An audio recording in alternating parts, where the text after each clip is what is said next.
Warning: the following contains explicit language and subject matter that may not be suitable for younger listeners, church folk, and people who enjoy kale smoothies.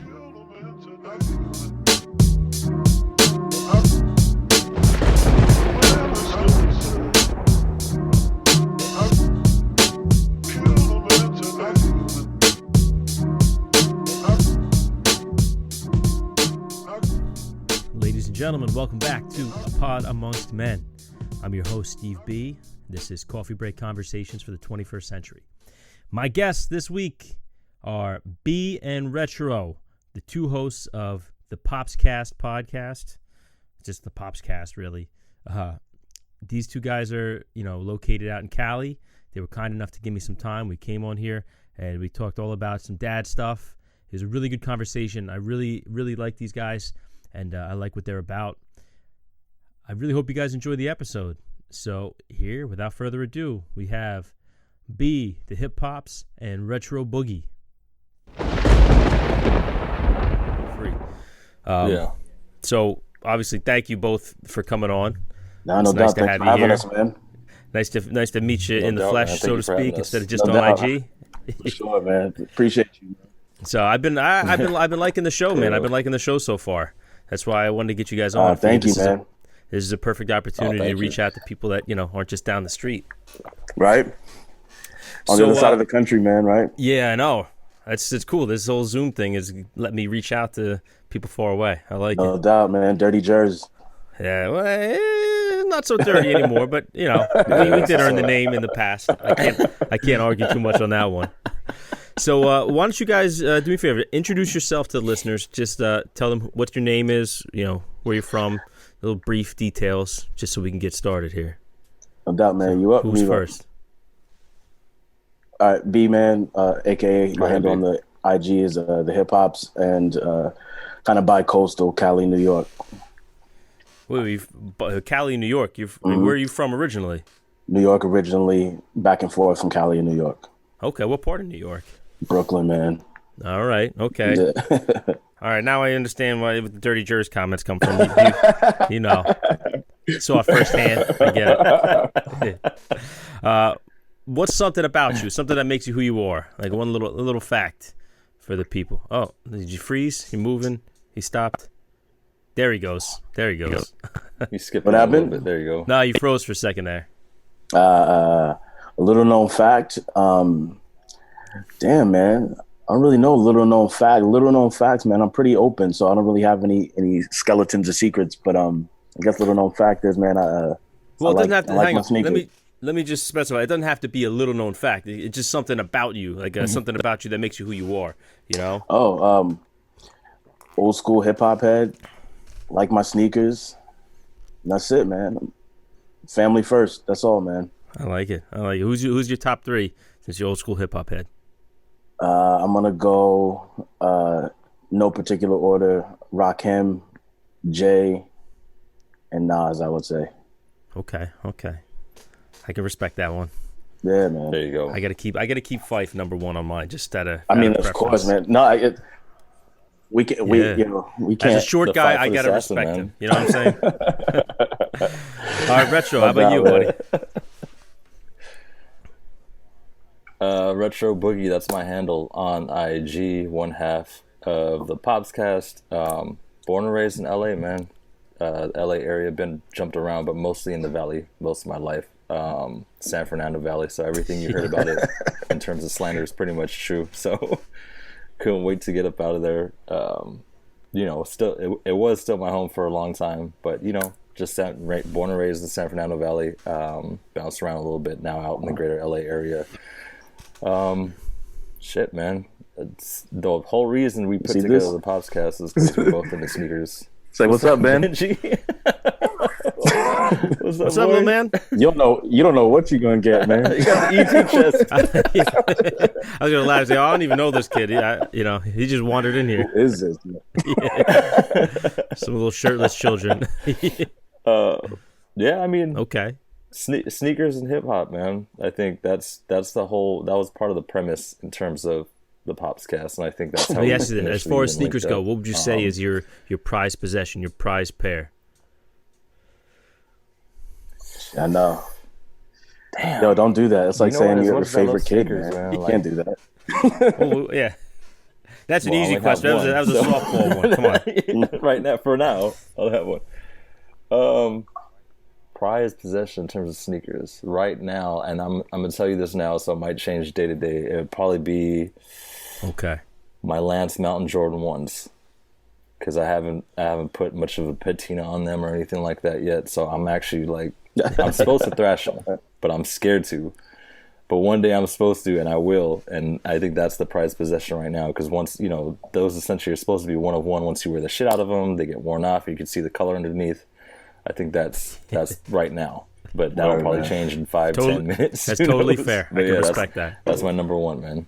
All right, so like, what's your story? How did That's you what's up. guys actually meet? How did you guys meet and decide that the Facts. really? It's the most dad shit ever. I gotta bro. hear it then. I gotta hear it. I'll tell you Yeah, we that met right, it at our kids' daycare. That happens. Nah, not like that. Well, I'm just saying. I mean, We, it sounds a lot better than say, "Oh, you know, we met at a gangbang." You know, Fucking daycare is a One high five and it was all over. Eiffel Tower this side of the Atlantic. You know what I'm saying? No, this is a family podcast. Come on, seriously. Yo, I mean, I'm kidding. I'm get kidding. the fuck, man. it was wild. I would say it was wild just because where B lives and where I take my kid to daycare, it's pretty homogenous out there. So it's primarily white and or Asian, pretty conservative area. So when we drop our kids off, we don't really see a lot of hip hop heads or anything like that. It's mostly swaggerless dads wearing dad Lot of jeans New and Balance. fucking Crocs and shit like that. So And not the. I was like, not the. I was Yeah, like, not the. like and not the MAGA the. New Balances, not the 900s and up, man, not just the the- swaggy ones. Yeah.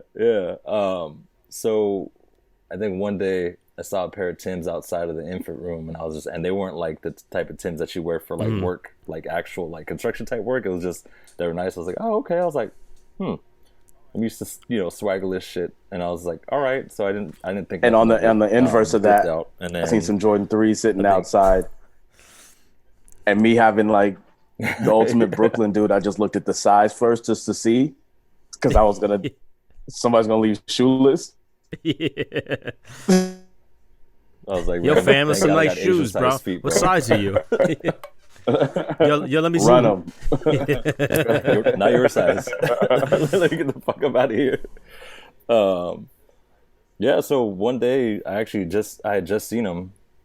He was rocking a we go. Tribe Quest jacket, and I was like, "Was that you in the Tribe jacket?" He's like, "You know it was." I was like, "All right, that's the sub." So we chopped it up a little bit, and he hits me on text like the same night we exchanged math. He hits me that same night. He's just like, "Yo, like I don't want to be too forward or nothing like that, but like I got a podcast about dad shit. Are you down?" And I was just like, you know what? I met you literally like 2 hours ago. Let me sleep on it. But then, I talked to my wife about it, and she's like, look, you need some sort of outlet. You know what I mean? Like, if you're doing the dad shit, you're working. You don't really do like my hobbies that I used to have, like gaming and just a bunch of other shit. I kind of fell by the wayside for no particular reason. Just either I grew out of them or didn't have the time for them anymore. And then she's like, no, just give it a shot. So I was like, fuck it, let's do it. And then, we linked up to kind of like more so like a meeting of the minds type shit. And we just hit it off instantaneously. Like obviously like, oh, I'm a hip hop head, you're a hip hop head, but I might prefer like Dog Pound or something like that, and he'll prefer Wu-Tang. But like we liked almost all of the same shit and had the almost exact same quote. So it was almost like Step Brothers and shit, except without the beefing. We're just like after like an hour or two of talking, we're like, did we just become best friends? And then it was a wrap after that, and it was lovely. Like it provided a lot of for me personally, and I know for B too, it provided like a personal outlet for me to get my emotions out. And I know that you had spoke out briefly before too, Steve.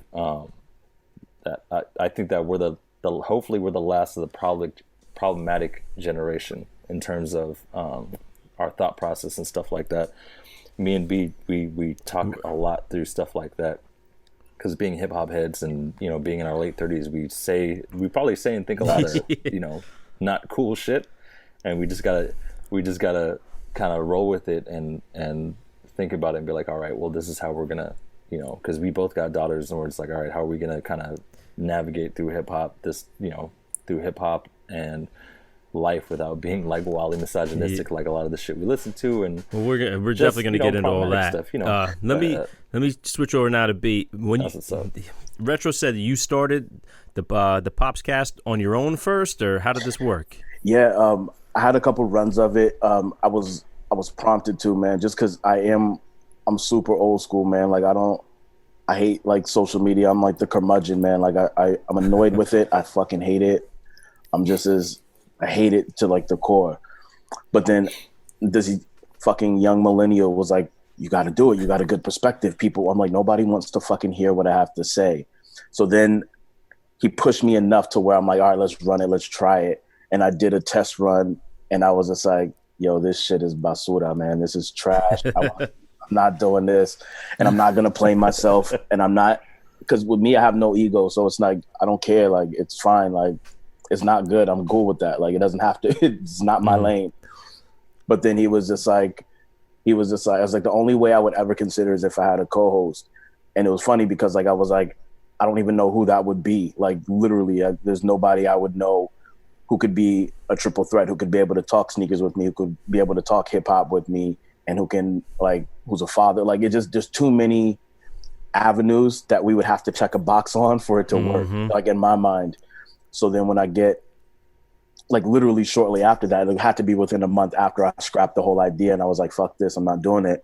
That's when Retro and I linked up and it was just like, yo, you serious, man? Like shit's meant to be. Like, I don't know, man. Like, and that's why I was like the weirdo who was just like hit him like the same day. I was just like, yo, there's too many parallels, man. Like we have to run this because like let's just at least try it and see what happens. Because I hated the idea, but when I met him, I was just like, oh, this is gonna work. Nah, you're like the angel choir in the background. Nah, it wasn't even like it could work. I was like, this will work just because like we're just kindred spirits. Like it's weird. Like there's no way we can have this many similarities and just meet like that. Like shit's meant to be. So that's it, man. Like it was just too good to be true. And then it's lived up to that since, in my opinion. I was gonna say, when you guys do the show, would you say there's like a goal in mind? Because, we mentioned a little bit before, Retro mentioned that, when he first became a father, it was, maybe you don't get to do a lot of the same hobbies. Your life changes, a lot of your responsibilities change. Sure. And I know for me personally, when I first got married and became a father, it just seemed like the whole world, like all the things I was used to, all my little creature comforts, you know what I mean? They had to go because I had a new set of responsibilities. And podcasting and hearing other people's perspectives and hearing other people who maybe had the same story and struggle with the same things as me, that for me really helped me. And that was something that inspired me to start this show. So like, how did that really work for you two guys? Like for me, like what the hip hop's whole brand is, like the whole premise of the whole thing is exactly what you just said.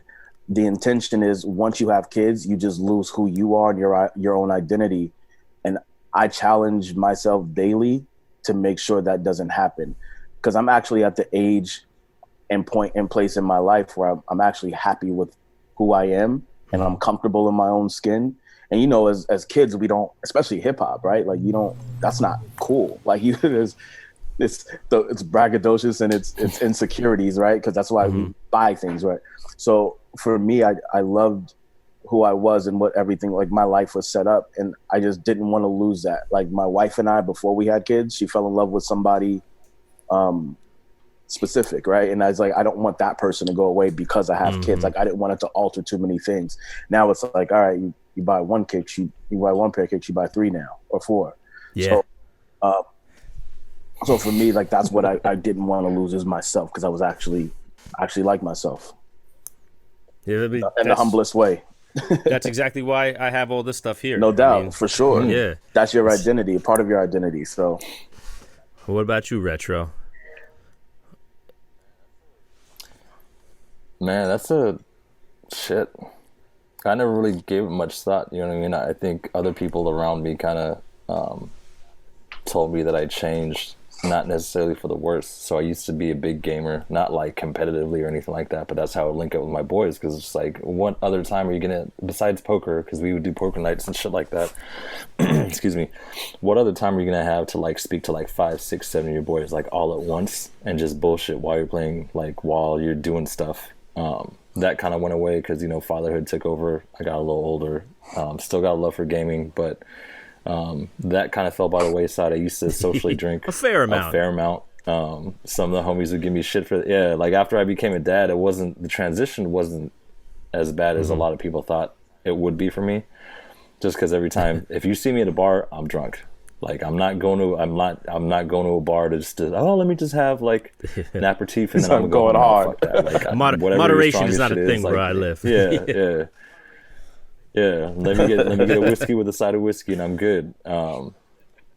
So that was almost instantaneous for me, man. Because my wife, she liked a good glass of wine here and there, and when she wasn't able to drink, I just stopped too. Because I was like, she's like, "Oh, I'll be your designated driver. You got a designated driver for like 9 months." That's not a good look. Like, nah, like, yeah, like let me not. I don't want to be. I mean, she offered, which is awesome. You know what I mean? But I think that was just like a real dick move. So I was like, fuck it. Now. Me and B joke about this all the time. It's just mineral water for me.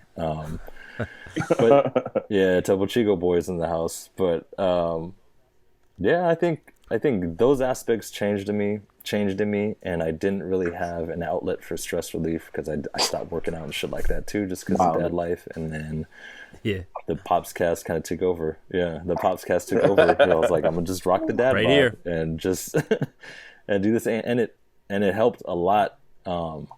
I think one of the episodes, like one of the reasons I was hesitant, otherwise I think I would have jumped on it way faster. I wouldn't have had to sleep on it in terms of the podcast. But as B approached me, like my mom was going through, she had pancreatic cancer at the time.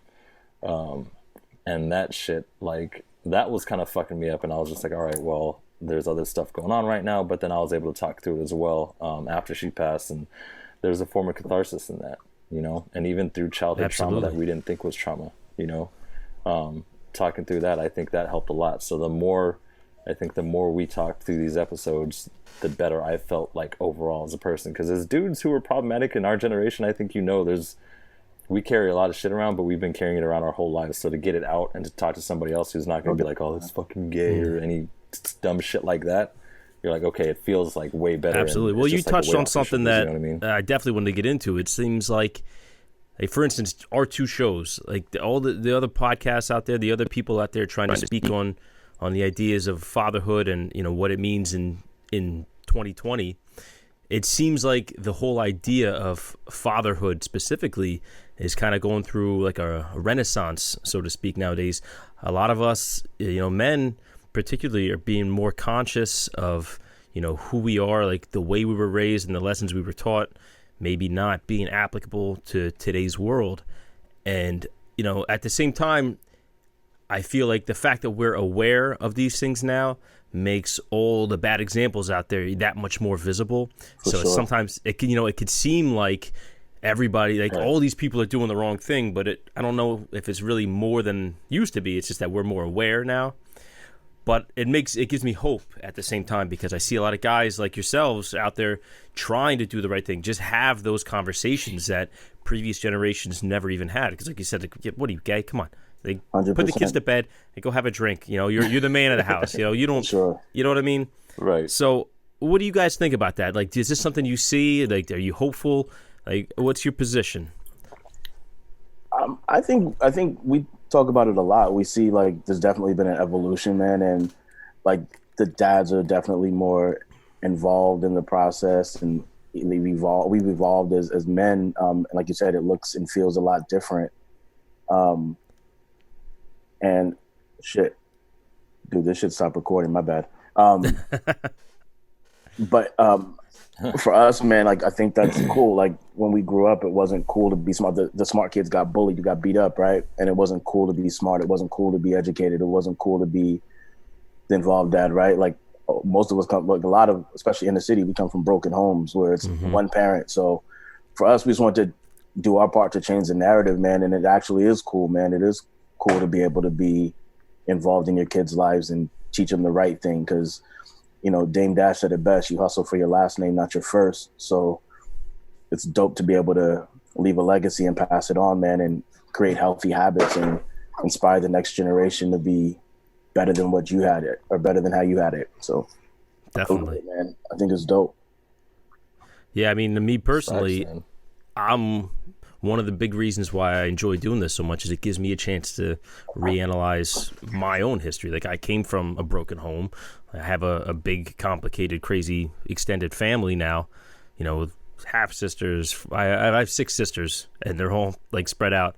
Jesus. My parents split when I was 3, so there's a little trauma, mixed in there over the years, and some things, like you said before, we didn't even realize was trauma. Like, we just like, oh yeah, that happened to me, and people say, really, like, how do you deal with that? I'm like, yeah, why? That's just a thing. And they, oh wow, I guess that was a little fucked up. For sure. And we, even things like, for instance, just my mother in general. I love my mother, and I'm not talking anything. I'm not throwing any shade at her, but even some things, like, I realized she was just a human being. She was just trying to make it work for us. For sure. When she was 20-something years old with 2 kids living in an apartment where we only had 2 beds between the 3 of us. Yeah.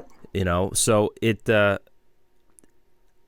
parents were just humans, and I feel like maybe they didn't get all the information that we have available to us today. So, are there any like particular aspects that really ring true for you guys, particularly, like some areas that you might feel strongly about as far as like parenthood goes? Like, for instance, for me, like, one of my things is temper. Like, I had my biological father. He very often lost his temper and would end up doing things he regretted. And I, as a kid, I told myself I would never do that. So I take pride in being able to control that. And sometimes almost too much. My wife's like, could you just fucking react already? Like, seriously. I was like, no, just take it and just hold it all here. And it'll eventually go away, or I'll die. Either or. I don't know. So what about you guys? Anything like that shaped you in your past that you're really trying to focus on today? I would say, for me, man, communication with my kid. Like, my mom, she did talk to me when I was a kid, but I think she just had this, she would talk, like, she wouldn't have a conversation with me per se. She would just talk at you, like, to me, and I would just kind of take it in. Yeah, and she would just, so she really didn't have like a true indication of who I was as a person as I got older, right? I would just like kind of hear her out and be like, all right, we would have conversations, but anytime I said something or voiced my opinion that wasn't what she liked, she just thought that, oh, it's just a phase.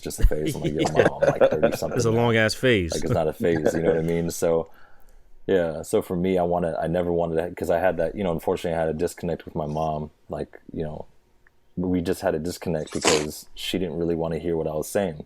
So I think for my daughter, I mean, even now, she's only 2.5, so she barely understands like half of what I'm saying. But when I tell her things, I want to make sure, keep the line of communication open. And if you want to voice your opinion, you can do that. I'm not going to tell you like, no, shut up, go to your room. It's like, look, present your side of what you're feeling, and we'll talk about it. And I'm not saying I'll change my mind. I'm not saying you won't get disciplined or anything like that, but I will at least hear you out. That way, at least when she gets older, I can understand who she is as a person when she goes to that teenage phase. It's like, I don't like you anymore, dad phase. I can at least be like, okay, like, this is who she is as a person. She's still a good kid, and then go on from there. That's so communication for me personally. That's dope, man. I would say for me, probably like a mix of the same, man, like the communication, and then also just raising good people, right? Just be good to people, be stand-up people, believe in something. Because with us, well, with me, I guess I'll speak for myself. With me, like with our parents in our generation, we walked on eggshells around our. We had a fear of them. Absolutely. And I was terrified, like I mean, it was scary, right? Like they put the fear of God in us. Tell them. So for me, I just never wanted to be scary to my kids. Like, I wanted them to, like, this open door policy. Like, if you need something, let's talk about it. No matter how bad it is, no matter how egregious you may think it may be, it's not. Like, we could talk about it. and I'm always going to hold them. But at the end of the day, like, I just need them to be able to know, like, it's safe. Like, I want them to feel safe to talk about whatever and not feel judgment or disappointment, just having conversation. So that's what I carried with me to parenthood. That's an interesting one. Now, hear me out on this. Do you think that there's such thing as a healthy amount of fear for your kids to have of their parents? 100%. Okay, Absolutely. because I was the same way. Like, I was terrified of my dad. I was petrified of the man. Yeah. And I don't want my kid to look at me like that. I don't want him to be terrified of, like, I dropped the bottle of juice. You know what I'm saying? 100%. But at the same time, I don't want him to not respect me. You know, I want him to know that, hey, if you knowingly do the wrong thing, there's going to be consequences. 100%. You know, I'm not going to, throw the kid off the roof or something like that. But there's always got to be repercussions. You got to teach them that there's actions and reactions, and 100%. No, I believe that's healthy for sure, man. Like, there's no question about that. They should have discipline, and we're not friends at the end of the day. I'm still your parent, but I still want them to feel safe. See, I like that. That's something that I know me and my wife have had conversations about it too, because she was, I guess her parents were lucky that she was a good kid. Like, she never got in trouble. She never really messed up, so to speak. And like, her parents were always like, no, we don't have to yell at her. We don't have to punish her. We tell her, like, hey, I'm a little disappointed. And that was the worst thing in the world to her. So, Jesus. But, where was that when I was little? Yeah, well, she grew up in a very different environment than she was raised in Cuba. So, and she didn't have all the distractions that we have here today. You know what I'm saying? So she was a good egg, and her parents lucked out. Now, that's what's up, man. A 9-year-old boy in America, is a very different story in 2020. For sure. It's tough. I feel like there's nothing but distractions sometimes, and especially now, the kids are home all day with this COVID stuff going on. It's really trying. Jesus, first of all, I take my hat off to my wife because she's working from home and she's helping my son with schoolwork all day. Jesus. And but it's just, it's easy to forget that they're kids. And I don't know about you guys. You have obviously you have a boy and a girl. You said I have 3. I have 2 boys and a girl. I have to think about it. Yeah, what's? I was like 2, 3. Yep, 3. I have 3 children, one of each. I know. Do you notice the difference in raising the boys and a girl? Because obviously everybody's going to tell you that girls are a little easier when they're young. It's when they become teenagers and it gets harder. Like, what's the difference you notice? I think the biggest difference, just how to what happened? Different phases. Because like my old 12, I know. It was like, you got cut off. You got to start over. You can hear me, man. We hear you. You just might have to start over on that one. Yeah. You good. I think for me, the biggest learning curve for me was not so much the boys versus the girls. It was more about how to, like, I have a 12-year-old, a soon-to-be 6-year-old, and a 2-year-old. So, like, my 12-year-old is just different shit every day that I don't know, like, how to deal with or how to cope with. Like, he has a cell phone, and it's just like, I need to know what's going on in your phone, but I still want you to feel like you have privacy, right? Because like I don't need to know too much, but I just need to know that you're safe and that you're not out here wilding and saying some inappropriate shit to like the other girls in your 7th grade class. Like, so like there's like, I don't want to see a screenshot that's implicating, right? So oh boy, like there's like that stuff. And then, then the 6-year-old, he's just different, right? Like his personality and my oldest personality, they're polar opposites. And then my little one, the girl, she just does whatever she wants. And I think we talked about this the other day, me and Retro. I was just like, just at some point you just stop trying as hard because you're just like, fuck, you win. I'm not going to argue with you. Yeah, you can have soda. I don't care. just had that one last night. Like, babe, you going to let him have soda? Yeah. Whatever, dude. Whatever. Pick and choose my battles. Yeah. Fuck it. It's not that serious. You want 2 cookies? I don't care. Go ahead. Yeah. Take 5. Whatever. I'm done. Especially in this day. So that's it. Vegas. I'm out. No doubt, man. So that's it. Just learning the different phases, man, because it's all new, right? And they always say you don't have a manual or a handbook. You figure it out as you go. So like there's different challenges with different age groups. But as far as like the male versus female gender, to me, I don't really, it's different.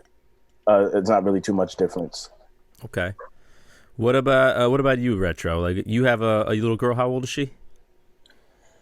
Yeah, she's 2.5, and I got a boy on the way congratulations. pre-COVID. So, My guy. thank you. So I think me and B kind of switched because his youngest is a girl, my oldest is a girl. And being from a Korean background, I think that a lot of family members on the Korean side of my family were just like, "Oh, but I bet you wanted a boy. I bet you wanted a boy." And I was like, I don't really think about this. So, problematic past, but I don't really think about that. I was like, just let the kid be healthy, man. You know what I mean? And then when she got of age, or when she was born, rather, I didn't feel like, damn, I wish I had a boy or nothing like that. It was just, fuck, man, she's healthy. She's precocious. God damn, you know what I mean? You're fucking The only thing that I feared. She was born with an abacus in her hand, and so I was like, all right, cool, we're good.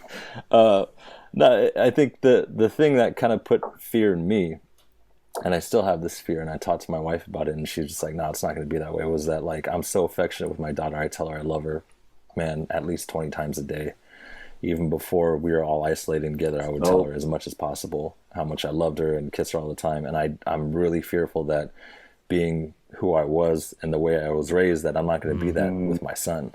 You know what I mean? That I'm not going to be affectionate with my son. That I'm not going to tell him how much I love him, how much I appreciate him, stuff like that. So I think that was scary to me. That still is scary to me. And there's just this deep-seated fear within me that he's going to grow up seeing, like, oh, you raised your daughter different than you raised your son, so I'm gonna do the same thing. I'm like, I gotta really fight against that. It's not that day isn't here yet. So maybe when my son is born, boom, it'll be the same thing. I raise them both kind of the same way. But right now, it's just like, it's one of the things that, like, I think about that shit at least like once a day. So that's kind of one of many fears as when it comes to having a kid in this day and age, especially during the pandemic and shit like that, where there's not a lot of information about, how it affects pregnant women, how it affects children long term. I mean, we kind of know in the short term a little bit, but not a lot. So those are just things that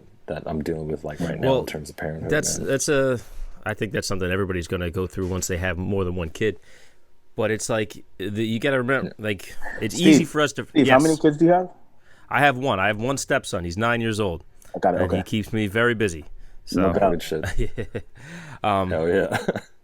One of the things I found, having multiple, so many siblings, is that it's easy for us to forget that when they're so young, they're going to become their own person. We get wrapped up in it's the baby, it's the kid. And then you see, once they start getting older, that personality develops, and our relationship with them is essentially just like any other relationship, in that it's going to be different based on who we're dealing with. We're not going to have the same relationship with each kid. It's going to be different in its own way. Sure. So, I don't think it's really fair for you to put all that pressure on yourself, because, that relationship with your son and the relationship with your daughter is not going to be the same, but that doesn't mean it's going to be worse. You know what I'm saying? Like, I agree with that. But true. What also too, that we have to undo, like, 30 something years of shit, right? Like, it's like, that's like, it took 30 something years to build it, and now you got to undo it, like, when the kid comes. You know what I mean? Like, and that's the hard part. So I can understand that fear. I can relate to that, man. Like, but that's also the other way. I thought the other way. I thought I was gonna do the thing with the daughter, like, oh my God, she's gonna be the little princess and all this, and I'm like, man, that's going to happen. That's going to happen. That's why there's daddy's girl and mama's boy, For sure. That's why those things even exist, because that happens. But that doesn't mean you love your kids less. For sure. I think that's the important thing to remember. It's a different relationship because it's a different human being. You just touched on something. You said it's like 30 years of, like, all these life events and all this stuff building on top of it. And it's easy to forget that that's our own 30 years of life experience, 30 plus years. Sorry. Yeah, no, right. We're getting almost 40 years. Almost 40 years of life. Yeah, but it's that compounded on the generations before us. It's our fathers and all the stuff that they went through and everything that they internalized from their fathers and so on back. And you know what I mean? Like, it's easy. I think about my own biological father. His father who raised him was a military man, and his father died when he was 7. So it's like he was raised kind of without a father figure. So there was like that wheel just spinning, with no guidance at some point. And I feel like I have to take it upon myself to correct all the mistakes from the generations before me, For sure. It's so That's much a lot pressure of pressure too, man. But That's too much I feel pressure, like man. all the bad experiences I've had, all the negative shit that happened, that's really great motivation, because it's like, oh, I'm not doing that, Like, I remember when that shit happened to me, and I didn't like it one bit. And it's something I've carried around. So I don't want to do that to my kid, and especially it's my stepson, and I ended up having a stepfather who, that's him back there. That's not a picture of like a young Bruce Jenner, by the way. It's I was lucky enough to have a stepfather who, he worked his ass off. He provided for the family, and he's still around. Like, that's my guy. It's Ralphie B. That's dope, man. That's dope. So I want my stepson to have that relationship with me. And I don't even like to call him my stepson. I just call him my son, because I want to love him. I was gonna ask you about that, man. Like, kid, is that bro. like a thing for you? Like, because I know it's like, when you have blended families, it's always tough. It's just like you have that's your own, that's your kid. Like, yeah. Or is it still like this, like a gap or something like that? Like, that's something I've really, really focused on a lot with him, is that I don't want him to feel like there's still a little disconnect there. Like, I call him my son, he calls me dad, and I give all respect to his father. I don't want to step on that relationship. I just explain to him, I'm like, listen, that's your son. I understand that. I'm not trying to get in the middle of that. But while he's here, I consider he's under my care. Like, I'm looking out for his best interest right now.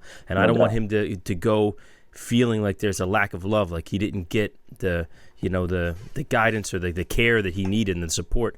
I want him to have all of that. And I don't want to be responsible for taking him away from his biological father and then feel like he's missing out. You know what I mean? So I want to be there for him in every way that I can. And that's something, I work 40 hours a week. I come home, I'm tired. Sometimes he wants to show me what he's doing on Roblox. Between the three of us, I don't really give a shit, but I don't want him to feel like that. You know what I mean? No, I understand. Like, right. That's something, a big thing I struggle with now, is keeping myself energized, and I want him to feel like I care about what he has to say to me. Nah, of course, man. That's dope, man.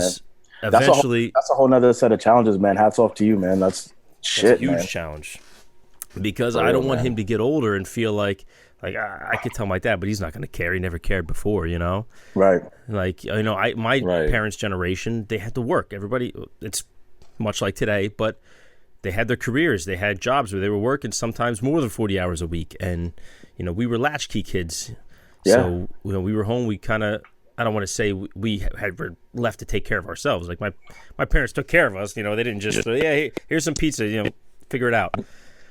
But, we didn't have that relationship with our parents. No doubt, I couldn't come to my parents. I didn't feel comfortable telling them what I was going through, what I was feeling like. Like, hey, everybody makes fun of me because I wore shiny shoes. Like, you guys remember when Airwalks were big back in the day? Yeah, skating shoes. I had a pair. They were like, I don't know, like patent leather or something, but they were shiny. And then I got patent leather Airwalks, man. Yeah, they were like shiny Airwalks. I thought that was the shit. I don't know. I was a kid. What do you want from me? Now that we were good sneakers, up until this point. Now they're judgment. Yeah, but trust me, there was no shortage of judgment back then either. Okay, this is something that was internalized. But yeah, I became known as a kid with the shiny shoes, and I was like, all right, well, fuck it. Eventually, after feeling stupid and feeling bad about it, then I learned to own it. I don't know where I was going with that, but. That was just a therapy session, man. We're here for you. Yeah. Sorry, it's just a little free-floating, venting right there. I know.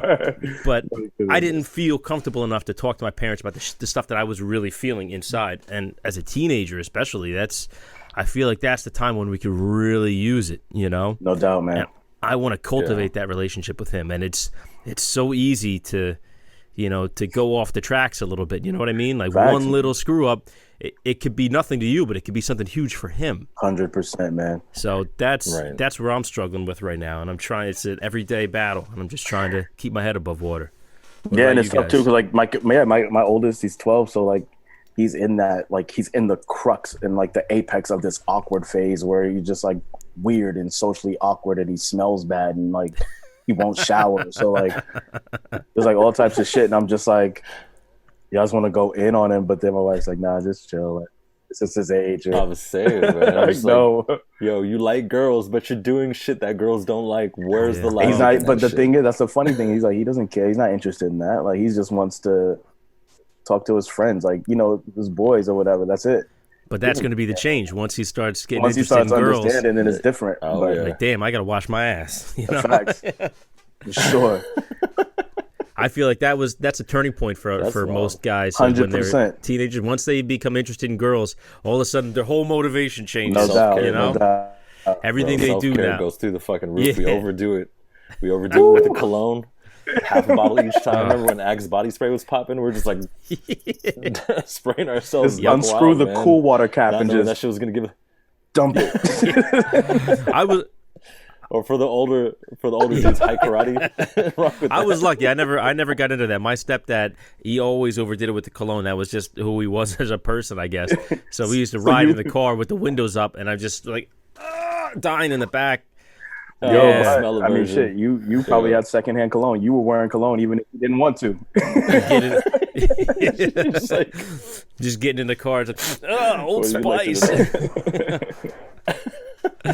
So one of the things now that me and my wife always, I don't want to say we fight about, but it's just something we have, you know, maybe strongly opinionated conversations about, is, you know, how much do we want to let our kids learn from our mistakes versus let them make the mistakes for themselves? You know, because I feel nowadays that this is something that wasn't really around so much back when we were kids, but the helicopter parent. You know what I mean? The parent who wants to just put safety nets around everything in life for their kid.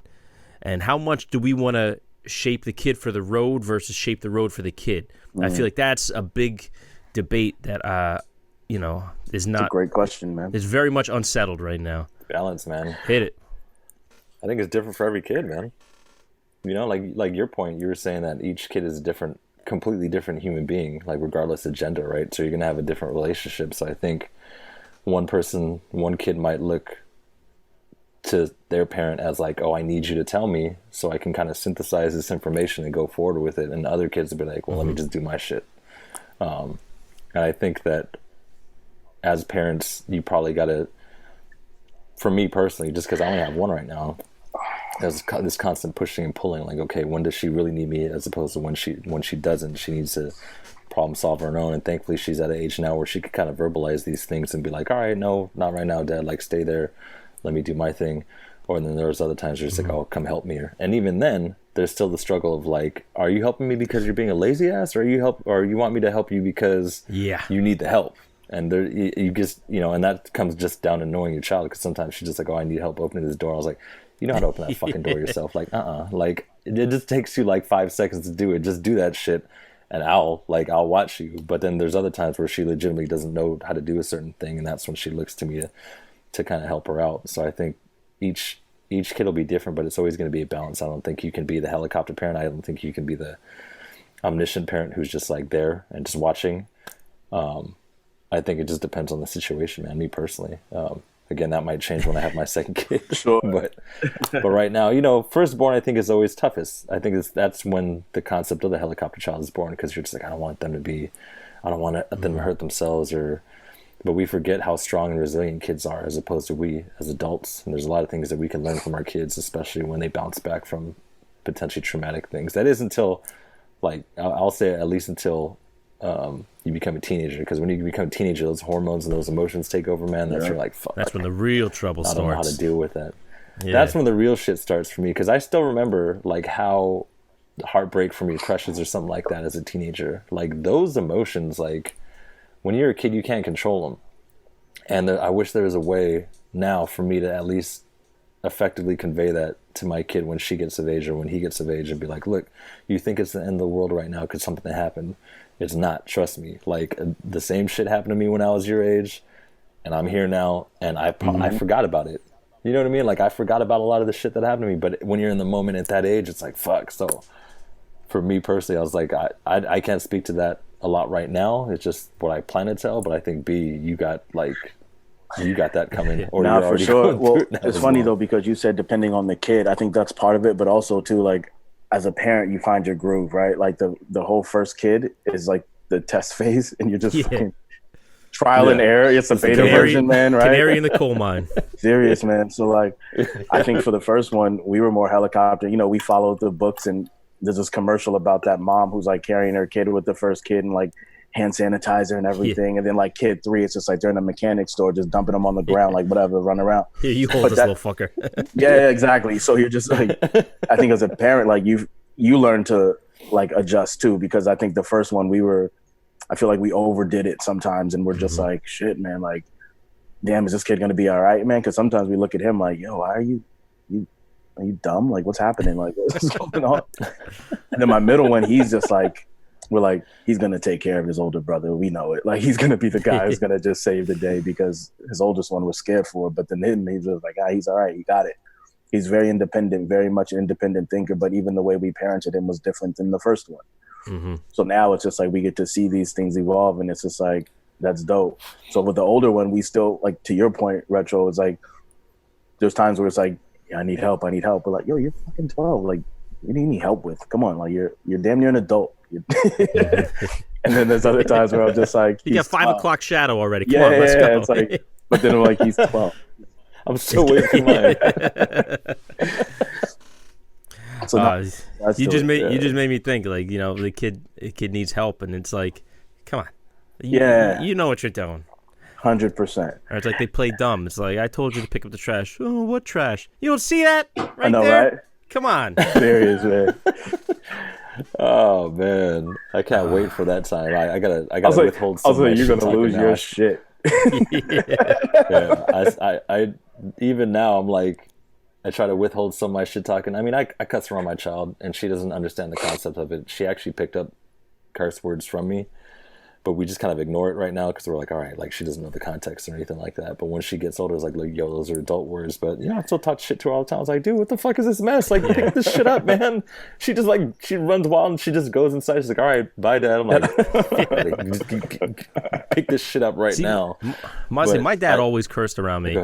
But my mom never Same. did, and me and my wife were real strict about not cursing in front of our son. And I don't know. Do you guys think that it makes a difference either way? I don't think so. No, I think it goes back to what you so. said, Retro. It's all about the communication, right? Like, and here's the thing, like, I do my best to kind of curtail some of that stuff, but then at the end of the day, it's just like the kids have to be communicated to. Like, that's not for you. You know what I mean? Like, that's for grown-ups, and as long as they understand that, that's all right. I say that's the part that always rubbed me the wrong way, because I feel bad. I'm like, yeah, I could say this, you can't say it. You know what I mean? It's prohibitive. It's kind of like, do as I say, not as I do. And I felt that's why I couldn't For sure. I couldn't get right with that one. That's fair. But I think that's fair. But even like my 12-year-old though, like, it's funny too, because you see this duplicitous life with him, because we're like, with us, he's so like clean and like proper and like, yes, Mom, yes, Dad, and all this stuff. Hold on, Ben. And then but then, like I said, when I like check his phone, it's wild. I'm like, yo, who is this kid? And then even with him, like, and we tell him all the time, like, we know you do, like, for him, that's our safety net. Like, we know you do it. We know you talk crazy, and you're like, that's fine. As long as you do it with your friends, I don't care. But like, when you're around adults, you be respectful, you be mindful, keep it clean. Like, but your friends, that's your friends, that's your time. And like, we're not gonna tell you not to do that. Like, go ahead, have at it. Dick jokes, what you want to do, like, that's on you guys. But just chill, like, when it comes to like, be respectful to your elders. That's all. No, that's cool. That's cool that you show them that trust. I think that's one of the biggest ways to build more trust, is just to give your kids, you know, give them a little leeway and hope they do the right thing. Yeah, I let them know we know that you do it, but that's cool. Like, do that with your friends. It's all good. Don't worry. My son, what he does, he plays Roblox on the phone, and at the same time, he's got a phone call with his friend who lives in Miami, where he grew up, and like, I hear them talking, and I'll come in the room and he'll kind of act like, oh yeah, nothing's going on. I'm like, you know, you're speaking at full volume, right? Like, I heard everything. Like, don't play dumb. Like, it's fine. Just, I know. Yeah, know no that doubt. I know. No doubt. You know? No doubt. Yeah, yeah. And one of the things that I saw a video, man, it was hilarious. This kid was getting bullied by his older brother, and his dad was just sitting there, like, kind of laughing at him and like recording it. And he's like, "Dad, can I cuss now?" And he's like, "Yeah, go ahead." He's like, "You Jack." And I was like, you know what? That's appropriate. Because the older brother was fucking with him like crazy, and for me, it's just like, yo, it sucks because it is prohibitive. It's just like, yo, I see mom and dad do it. It's not like a liquor thing, right? Or it's not like an alcohol thing where it's like, no, this is real bad for you, but when you get older, it's okay, like, or not as bad, right? But it's just like, no, you're using this word, and I can't use it. So for me, I think I'm gonna try to implement that. Like, okay, if you want to curse around me occasionally or something like that, that might be okay. But when you're around other company, like other adults and shit like that, they might not understand. They might not have the same type of, you know what I mean? Like the same type of mindset that I have. And on top of that, like, if you really want to use it, then holler at me. Let me know. And but like, if it's appropriate, I'm gonna give you a pass. But until then, you know, like, just understand this is something that parents do, and then you'll understand when you get older. And that's kind of, even saying that is frustrating, because that's some shit I heard a lot when I was a kid too. Like, oh, I'll tell you when you're older. I'll tell you when you're older. But you know, the context is just, I feel like that's like a direct correlation too with like hip hop, right? It's no censorship. We're like, this is like the NWA, like, fuck the police. Like, that's what we heard. So it's just like, that's our freedom of expression. So, I mean, I think when people give words so much power, I think it's like, come on, like, it's a word, like, it's all right, like, it's cool. So I always try to. Oh, go ahead. No, go ahead. I would say I always try to frame it, you know, as for my son. Like, if he said, "Hey, Dad, can I say this?" Like, he came to me, he said, "Hey, Dad, can I say damn it?" I said, "Well, here's the deal. Like, it's not really like a bad word, but if you go to school and you say that, I'm willing to bet that you're going to get in trouble for it, and I don't want to see that happen to you." So, yeah, I mean, around the house, I'm disappointed in your parenting skills. You were like, "Damn it, go harder, man. Say fuck, man. Just go in. Just, fuck, man. Just." Hey, listen, you go in there, you call him a dirty cocksucker, okay? This is New Jersey, all right? We're not soft here. like a true East Coaster. Listen, Yo, Steve, you fucking Momo. Let me ask you that. These are my Legos, and either you back the fuck off, so or I'll stomp a regional. mud hole up your That's ass. That's so fucking regional, love it, bro. God damn. Thank God for the internet. Otherwise, I would not know what the fuck those slanderous terms were. One of the Steve, but real shit though. Like, you said he grew up in yeah. Miami, So right? I met my wife. She lived in Miami at the time. Cuban, And, of course, right? Yeah, Cuban from Miami, really? Where? Go on. Where else? But yeah, but we got married. She moved up here. You know, her and her son came up here, and then eventually her parents came up here too. So I got a full house now. So how do you adjust to it though? Like, I mean, because man, when I went to Miami, it was like a different country. Oh yeah, the greatest thing about Miami is how close it is to the U.S. Mm-hmm. You know what I mean? But no, it was a big adjustment, and this is actually perfect because this is leading into what I wanted to touch on next. One of the big things is, you know, my wife being Cuban, me being like Italian Irish, kind of like that white New Jersey mix. There is a bit of a culture shock, and there's a big difference sometimes, not all the times, but some areas in the way we raise kids. You know what I mean? Like, our approach to different things. It can be very different at times, and that it can be the source of conflict. Sometimes it's a lot of friction. You know, if I think. Sometimes I think that, you know, my wife and her parents maybe are a little too soft on my son, you know, and that I think, I don't know if so much as that's a generational thing or a cultural thing, but it's just different ways we approach different topics. Has that been an issue for you guys? Like, what's your relationship like in terms of co-parenting? B, go ahead, man. Take this one off. I'll follow up. It's different, right? Because me and my wife both came from like pretty dysfunctional households when we were growing up. Say what up, Leah. Say hi. What's up, Leah? Somebody just woke up. So we both came from pretty dysfunctional households. So we both talk about like disciplining, and like my first kid, I typically was a lot more heavy-handed, and I wanted to I'm going to spank my kid. They're going to discipline. They're going to learn, right? And my wife is just like uber communicator. She just wants to talk, and it's funny. Like, that's like the running joke. Like, when my son does something, my oldest, he does something wrong. I'm like, yo, you about to get lectured, fam. Like, I'm out. Yeah. Yo, shouldn't have done that. Yeah. So I don't know about you, but I'll see you in an hour and a half. Exactly. No, for sure. And even my wife knows, and she like laughs at it too. She's like, oh, he's about to get a lecture. And I was just like, got him. Yeah. Have fun with that. I'm going to go over here and do something else. But it's one of those things where, like, again, we don't know the right way. We're just trying to figure it out. Like, we don't know what the discussions are. On one of our previous episodes, Retro and I talked about, like, the disciplining aspect of it, and do you spank, do you not? And, like, I told him how damaging it was to my oldest. I feel like we scarred him, because the one time I ever spanked him, I felt like it left this lasting just thing for him. He was just traumatized by it. So I'm like, all right, we're not going to do that. Morning. Man, I was like, we're not going to do that again, man. Like, I'm never doing that again. Because, like, again, we go back to I don't want my kids to be fearful of me. I don't want them to be scared of me. There should be a healthy, what are you saying? No. There should be, like, a healthy balance. So now we lead with communication. We talk about it. And I think that's part of, like, the frustrating part for me is, like, even with the 12-year-old, where you assume, like, come on, dude, you don't get it. Like, like, literally, I tell you every day the same thing. Why aren't you picking it up? But again, it's because he's 12 and he's not going to get it. And he's going to I'm going to have to repeat myself many times. And that's all right. Like, you have to be patient. That's what I guess parenthood taught me, was the patience part of it. But as far as disciplining goes, like, me and my wife are on the same page. We know what the situation is. We talk about it. Like, how are we going to deal with it? How are we going to approach it? Are we going to take something away? You getting your cell phone taken? Like, what's the repercussions for the action? So, yeah, we just try to discuss it, man. We try to tag team it. We try to attack it as best as we can. Neither one of us is, like, the lead role. We just kind of both go at him at the same time. What, Retro? So you're probably not at the worst part of it yet, since your daughter's so young. You know?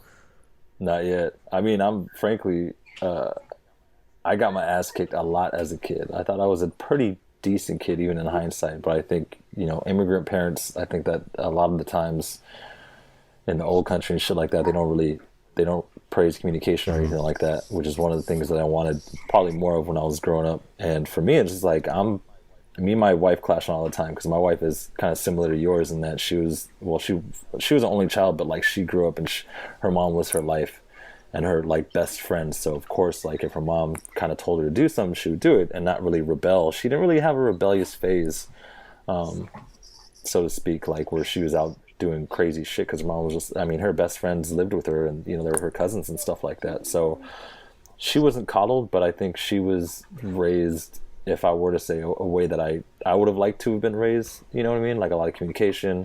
Her mom never spanked her at all. And me, I got my ass kicked because my older sister did something stupid and I didn't stop her. And I was like, dude, I'm fucking 9. Like, what do you want me to do? You know what I mean? So for me, in my head, I was just like, I would talk about it with my wife. Culturally, I think we're on the Korean, because she's Jamaican and Mexican. So I think that wow, it's quite a those mix. cultures have a lot in common. Yeah. Yeah, so by those definitions, she is the hardest working person in the world. Just to have this second kid, she quit 2 out of her 35 jobs. Nah, I mean, culturally, I think with the family values, I think a lot. There's a lot of yeah. Shout out to P. There's just a lot of familiarity there between us both. Except I grew up getting my ass kicked, and I was just like, capital punishment, I'm not opposed to it. She's just like, nah, I'm totally against it. And then I kind of held back a little bit when my kid was born. I just said, look, like, it's on the table. It's like, when it's like DEFCON 1 and I gotta, pull the trigger, then maybe. But right now it's just like, it's all communication. Even now, like, it's just it's weird because we try to use the same type of language, like the same sentence structure and everything like that when we're disciplining her. Like, we told you not to do that. Please try doing this instead, like divert her attention or something like that. But for some reason, man, like, I still haven't had to like spank her or anything like that yet. But she just like disregards my wife sometimes. And for me, I don't know if it's the bass of my voice or what, as opposed to my wife, but sometimes I'll come in and I'll say the exact same thing. She's like, huh? All right. And she'll do it. I'm like, that's so fucking frustrating to me. And sometimes I just want to just like shake the shit out of her. I'm like, what's wrong with you? Why don't you respect your mother? It's definitely the bass in the voice, because my son is the same way. Yeah. And sometimes when you call him, you have to add a little extra bass. Yeah, the little hey Tyler, and be like, so you better come down here. Daddy's gonna have to press a button on your ass. Come on. I think that we're on the same page. She would really like to avoid capital punishment, as would I. For sure. I make jokes a lot to my other friends who are parents where I'm just like, show them the hand and it's all good. And then they're like, it's fucked up. And I'm like, it is. And for me, I would always tell my wife, well, I got my ass kicked as a kid. I'm cool. Like, you know what I mean? Like, that's not the first thing I react to anytime that, even if there's a confrontation or anything like that, that's not the first thing I think. It was just like, oh, fuck this, let's fight. Or whatever. Thankfully I've matured a little bit, and even with my kid, it's just like, if she does something really wild that I've told her a lot of times, I just tell her like, look, I told you this, don't do it again because you might get hurt or whatever. Like, I have to explain to her, even in the back of my mind, it's just like, yo, just haul off on her. But even now, I'm glad that I was just like, there's some in the back of my mind. It's like, man, bro, for me, even when I was a kid, if he turned into Bernie Mac for a second. My man, if my mom caught me like being a minute slower than what she asked, ass whooping. My dad. But isn't this crazy? Because like, this is what we went through as kids. I was the same way. I was afraid if I didn't follow directions, I'd get an ass whooping. But yeah, we look at this like, it's like we take the same thing that we were raised with and we want to apply it to our kids, and without really examining it. You know what I'm saying? Like, I mean, obviously we are examining it now, but it's already in there. We've internalized that. We said, well, that's what happened. Yeah, that's what happened to me. Like, that's just natural. That's how I'm going to raise my kid. But it's like, wait, is this really the best way to do it? You know what I'm saying? Like, that still becomes like our first instinct, and we have to fight against it. You know, it's so tough, man. Because it's always, because even though and you're aware of it, it's always like in the back of your head. Yeah, we're programmed, like, right? Because I was just, I was just saying right now, it's just like, oh, just haul off on her. I'm just like, nah, I can't do that. Because she just sneak in a room when I sleep. I put Kool-Aid on their eyes and mouth. Can't see, can't yell. Yeah, wear that motherfucker out. Until I grab the phone book.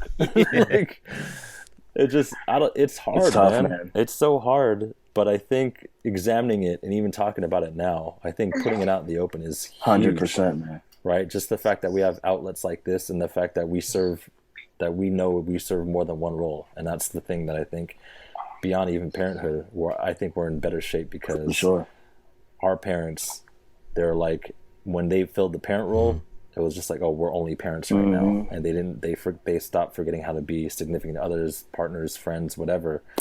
And then now I think that's different, right? I think that, there's mom and dad mode, and there's also wife and husband mode, and friend mode. Definitely. Cousin, uncle, whatever. You know what I mean? I think that's the concept of who we are as people isn't singular anymore. I think it's different, where we can be multifaceted and still keep it up. And I think, thankfully, look at this meeting that we're having. You know what I mean? Like, technology helps so much with that. Because when I was a kid, my kid was, I had cousins in Seattle. I was just like, all right, I'm gonna never see them again.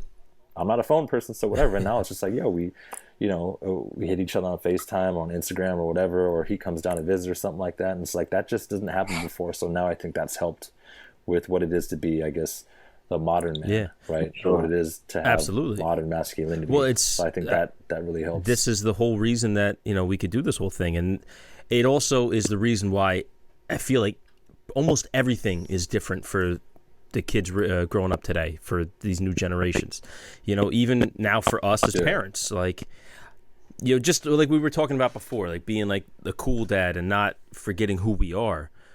Like, at the same time, maybe, that's what previous generations said, and we still thought they were lame as shit for it anyway. 100%. Yeah. 100%. But we're blazing a new path here. Like, this is uncharted territory in a lot of ways, because in the last 5 to 10 years, like, how much the world has changed, and just the social landscape.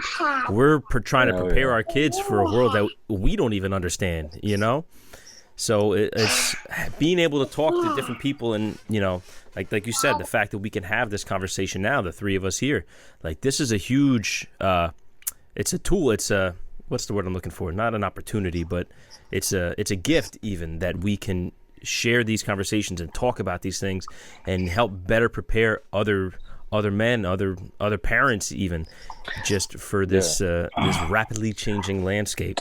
Agree, man. And also, I think, to add to what you just said, man, it's dope to be able to know it's almost like a support group, right? Like, to know that it's, say, like, other people are going through the same shit, man. Like, that's dope. Exactly. Like, because for a while, like, as guys, like, again, this new evolution of the modern masculinity, it's it's still kind of like we still put our toe in the water. It's like, is it safe? Like, can I really be vulnerable? Is that okay? Am I not, like, you know what I mean? We still have those insecurities about it. And then now it's just so like open. And I guess that's one of the things that I do appreciate about social media, because without that, like, I wouldn't have an opportunity to sit down with you. Right. And I think that's the dope part about it, that doesn't get highlighted as much. I don't think that's like, there's so much more like toxicity and negative shit out there that we have to deal with on our timelines. But moments like these, I think, are really dope to find other people that are like-minded and are about the same movement, man, and pushing it forward. I think that's dope. Well, one of the, you kind of briefly touched Shout on out to you guys too for having like a professional setting. Like, what are you talking about professional, man? I look dark as fuck. Yeah. Yo, you look like an unlocked character still. Still Retro, you looking like me. It's not that hard for me to get that much of a tan yet, man, but I'll get there. But yeah, it's like we're trying to do better. We're trying to learn and to evolve as men and as human beings. And there's always that fear because not everybody's trying to do that. So it's like if we speak out sometimes, or if we're trying to take those first steps, we always fear that there's other people out there who are going to maybe attack us or try to belittle us or make us feel bad. Yeah, dude. You know, it's like, what are you doing? You know, are you pussy over here? Come on. Like this will be like friends too. And yeah, we fear that reaction.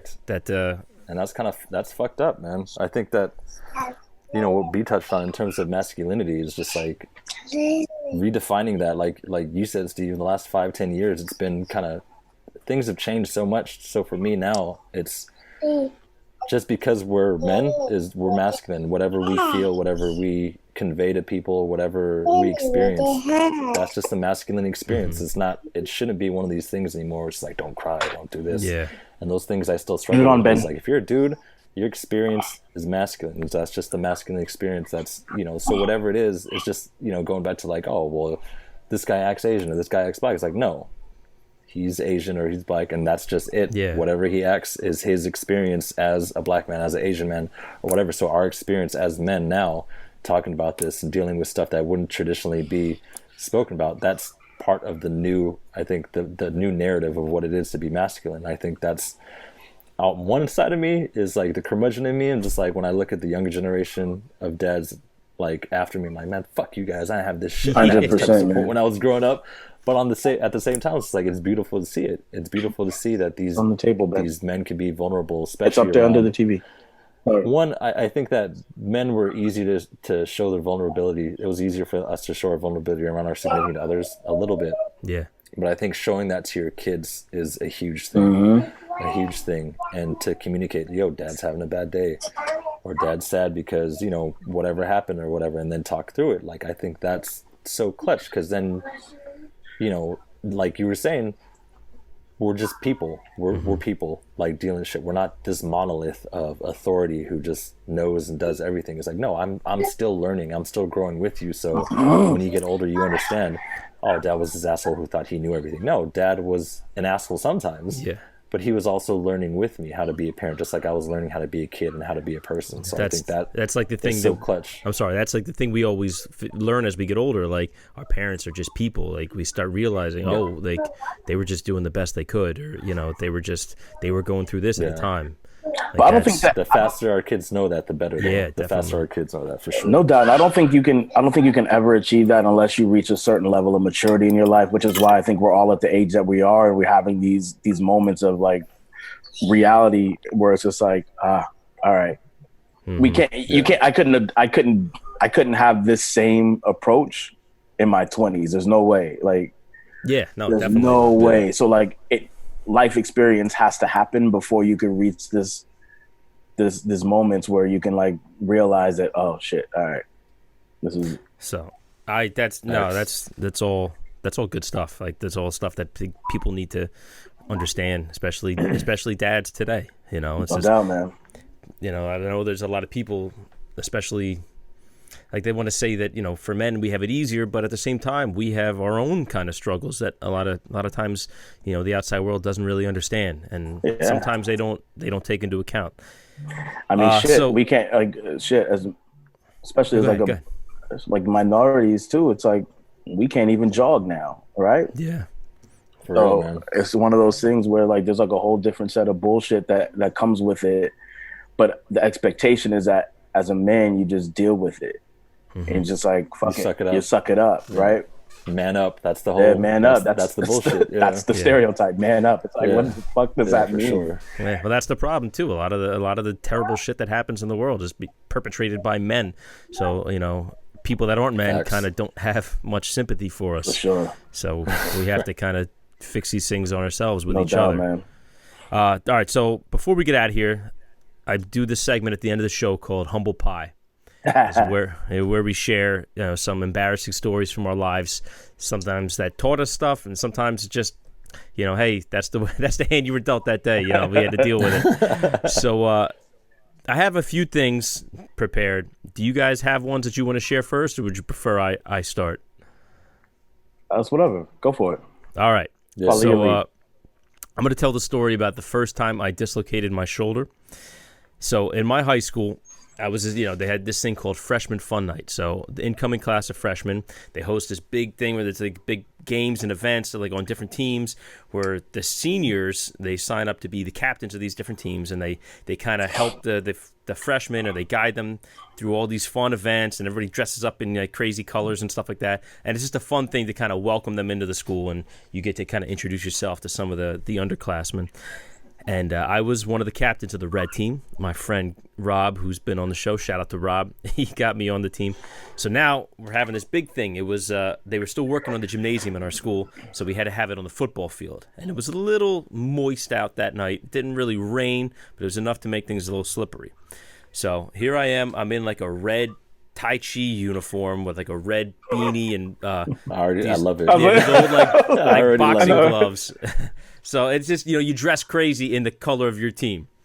So we have doing this event, all the, the freshmen, they're all in a big circle holding hands, and they have to pass the hula hoop around and try to get through it and keep going around. So, the captains or the seniors, we're all trying to motivate them. We're jumping around. Yeah, come on, let's go, do it. So I used to be a break dancer back in the day. Hey, Oh, B-boy. Yeah. B-boy. Yeah. So Crazy legs over here, man. well, just listen. You may not be so excited. So Rob tells me, "Yo, get in the middle, do some breakdancing moves. It'll get them all psyched up." I'm like, "All right, dope." So I jump in and I'm going around doing a little like the 6-step, and I go up to do I don't know what you guys called it. We called it a Nike, where it's like a one-hand handstand with Sure. its leg split. Yeah. So I go up to do that, and now I'm wearing these like little boxing gloves, or like bag gloves. So there's not really a lot of padding, and it had been moist out, and it's a little slippery. Uh-oh. So I See where go this up, is going. I get it perfect, and all of a sudden my hand slips out from underneath me, and I come down on my arm, and it dislocates. And I knew it right away. It's the first time it ever happened, but I felt it go out, and I'm like, fuck this. And I get up, and I'm kind of just hanging. My arm is just kind of dangling here, and I just kind of run out of the circle. I didn't say anything to anyone. I run up to one of the teachers who was like, in charge of the thing. I was like, yo, Mr. Foley, I dislocated my arm. And he's like, yeah, you think? So they had to call the ambulance, had to come pick me up. They had to wheel me into the hospital. I'm wearing like red face paint, dressed like a fucking asshole. And the whole time I'm laying on the stretcher, I have to hold my arm up, because the way it dislocated, it was called an inferior dislocation, where it's like, the ball and socket, the ball went on the bottom, so I couldn't lower my arm. So I had to hold it up like this, and then it wheeled me through the hospital looking like an asshole. And I love it. yeah, and not to mention, did you do the thumbs up though? Did you do the thumbs up when they wheeled you in so everyone knew you're okay? I couldn't. I didn't have a free hand. Yeah, so That's wild. and of course it was in front of essentially all the That's people cool. that were there. I was in the circle. Yeah. But did everyone know that she dislocated your shit? Like, did you get wheeled away in front of everybody, or was it like in private? Oh, I kind of like ran off away from the field, and the ambulance So they picked me just up. let you ate shit. So Like Yeah. a like a champ. wasn't as bad. They knew it didn't go as planned. That's what they knew. Like a champ. Yeah. In high school days too, man. That's rough. Oh yeah. Fuck. So- Well, you recovered quite nicely. Nah, so. no Well, doubt. it But you wasn't stuck- the but only you- time I dislocated it. But you stuck the Nike. Pole. So I mean, at the end of the day, For like a millisecond, I mean, man. yeah. That you held deserves it. some credit. Nah, no I doubt, stuck man. it for a little while. That's what's up, man. all That's right. dope. All right. on So you, who's man. next? I'll go. And mine was actually recent, as in like the last, I think it had to be like almost 2 years ago. So in my office, it's like glass walls, right? Glass fixtures. So I'm sitting there and I work in one of the co-working spots. So it was so hot because I got like the new Apple Watch. I think at the time it was like the 3. I bought the new Apple Watch. And I'm typically not a clumsy person by nature. Like I'm pretty like smooth. I don't really take big steps anyway, so I won't get caught up. Be on like a meme somewhere. So I'm walking and I'm on my phone. I'm not paying attention. I'm like full stride, just going, like got my bop on. I'm feeling good. I got my new watch. I feel all right. Yo, when I tell you I walked into the glass wall and I hit the corner of the watch and it cracked the screen. No. But I also hit my face and like my lip was cut open, bleeding. Oh my God. And this is in the office. So then I'm embarrassed because like this happened publicly. And I'm, like I said, I'm not like a clumsy person. And then I had people there and people were laughing. And I don't know if you've ever had a moment where you wanted to put a hand on a coworker because I wasn't laughing. Like I was all the time. Daily. I was dead ass serious too. Like my lip was cut and bleeding and I fucked up my new watch and I was hot. And then they were laughing and I was just like, you were hot from the blood. That was. Yo, I really was gonna fight like a coworker because I'm like, yo, you think this shit is funny? You want to catch some hands? Like, and that had to be the most embarrassing thing because and then I felt like an asshole. Like now I got to go to the Apple store and get this watch fixed. I just bought it. And it's gonna cost like $300. Yeah, exactly. The watch. It's like, oh, you paid $5 for it? It's gonna cost you $4.99 to fix that shit. 100%. Welcome to Apple, motherfucker. Now spread your cheeks. Word. We're gonna get it in. Serious shit, man. So and that happened recently, pretty recent. So that was probably my most embarrassing. That's a double whammy because it's painful, and then you have to spend money to replace the watch, and it's embarrassing. So it's a triple whammy, actually. No doubt. Oh man! All right, Retro, you're up. You know what? I'll say something that shaped me in my young adulthood that wasn't necessarily a good thing. So my parents split up probably when I was officially split up. It was on and off for them, but they officially split up by the time I was around 11. So around 10, 11 years old, like shortly before that, my dad was, or he still is rather, he's a martial artist, and he had owned a couple studios and shit like that. So he wanted to make sure that the master's son like wasn't given a pass. So he was extra hard on me all the time. He wasn't around. Sorry to interrupt, but that's my father was the same thing. He was an Aikido instructor, and he did the same shit to me. So I feel you. Yeah. So I mean, that part I do appreciate because you don't want to live with that stigma too. Like, oh, you had it easy because you were the master's son or whatever. But he wasn't around a lot because he was, tending to the studios and shit like that. So I was a sensitive kid because my mom was there. And my two older sisters were there, so they're the ones primarily raising me. And he always thought I was soft because I would try to express myself. He's like, don't do that shit, that's a girl shit, or whatever. So one day he's like, oh, I'm going to teach this kid a lesson because I had like cried about something or whatever. So he sick, like during sparring session, he sicks like 3 of the biggest kids my age. There's like 3-on-1, and I got my fucking ass kicked. Like it wasn't even close. Like I'm not even gonna lie. I'm not even front and tell you like, I put up a good fight. Like I dropped one of them. I got mollywopped. Yeah, exactly. I got clobbered, fam. And after that happened, I was crying and shit like that from the rage and from the pain too. And my dad left, and the instructor kept going. I was like, I don't know where my dad went. So he comes back home. He doesn't say, or he comes back to the studio. Doesn't say anything, and he takes me home. And right before we pull up, he stops the car and he's like, I got you something. I was like, oh, dope, because my spirits are kind of low, whatever. He takes out a fucking dress, bro. And he's just like, yo. He's like, I don't have a son. I have 3 daughters. And that, like, something from there, like, snapped inside of me. And it was just all, like, I had a chip on my shoulder for fucking years after that. It's still probably there. And I was just, like, I was quick to just snap on people, like, nonstop. All the way up until like my mid 20s, I think is when I finally started realizing like this shit is not cool. So that shit was wild, disrespectful, bro.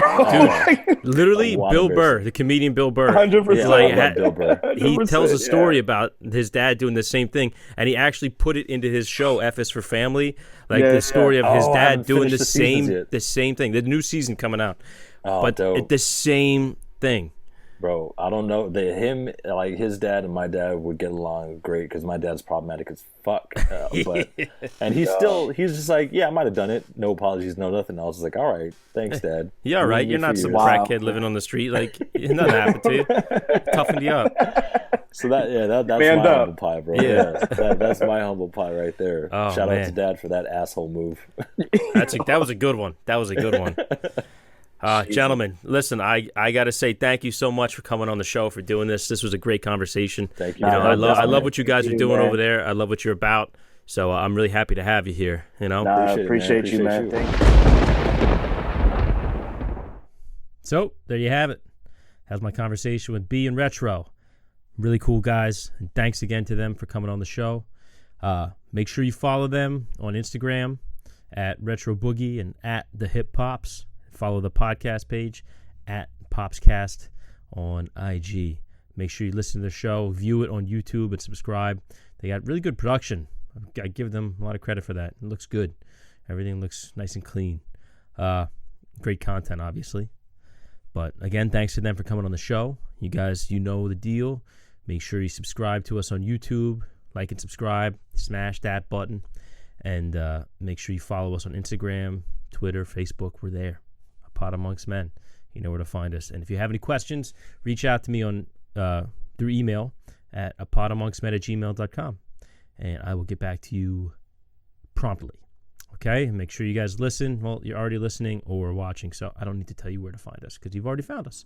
So until next week, I'll see you. Oh, and by the way, if you notice I'm wearing the same clothes as the prior episode, it's because I've had to record these intros at the same outros and intros at the same time. Yeah. I don't just, wear the same clothes over and over again. It's a time thing, but you get it. You guys are smart. All right, I'll see you next week. Peace.